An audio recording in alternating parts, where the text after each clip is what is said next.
In 3 minuti la nazione siciliana, notizie del 3 gennaio 2025. Si spacca il PD siciliano sulla manovra finanziaria. Il dirigente regionale del PD, Salvo Lima, apre la guerra interna al partito, annunciando che presenterà un esposto alla Corte dei Conti e alle procure contro la scelta di stanziare nella finanziaria circa 100 milioni da distribuire su proposta dei singoli deputati a comuni, fondazioni ed enti religiosi. Come è noto, questa scelta è stata voluta dallo stesso PD e dal Movimento 5 Stelle in cambio della mancata richiesta di voto segreto. I boss mafiosi in permesso premio. Leggiamo su Repubblica Palermo di oggi che Salvatore Rotolo, il mafioso che uccise il professore Paolo Giaccone, è stato a Palermo in permesso premio per le vacanze di Natale. Il giornale di Sicilia di ieri riportava il permesso premio a Palermo per le festività anche a Raffaele Galatolo, killer dell'Acquasanta. Dal 2019 anche i mafiosi irriducibili possono avere i permessi premio. Forse sarebbe necessaria un'ulteriore attenta riflessione. Intimidazione al deputato 5 Stelle Angelo Cambiano. Esplosi 4 colpi di pistola a Licata contro la porta d'ingresso della segreteria del deputato regionale del Movimento 5 Stelle Angelo Cambiano.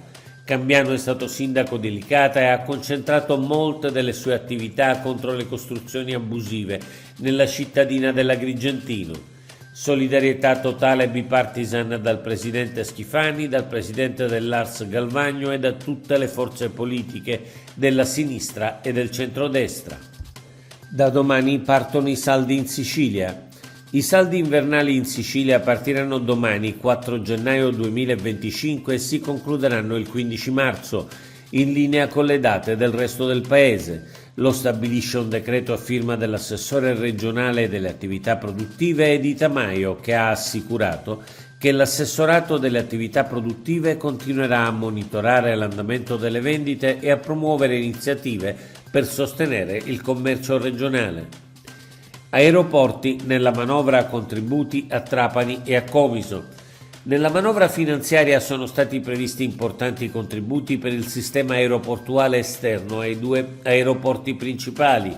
Sono stati così assegnati 8 milioni l'anno per 3 anni all'aeroporto di Trapani Birgi e 3 milioni sempre per 3 anni all'aeroporto di Comiso.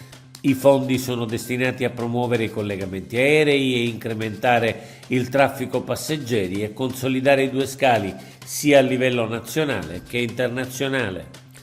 Paternò fischia Gesù Bambino.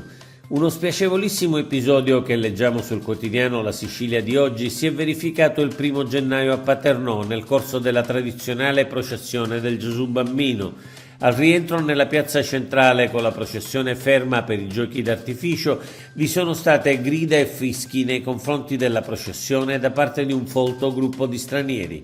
La comunità islamica ha subito preso le distanze dal preoccupante episodio. Oggi è tutto per l'informazione del quotidiano La Nazione Siciliana. Leggi tutti gli articoli sul nostro sito www.lanazionesiciliana.eu.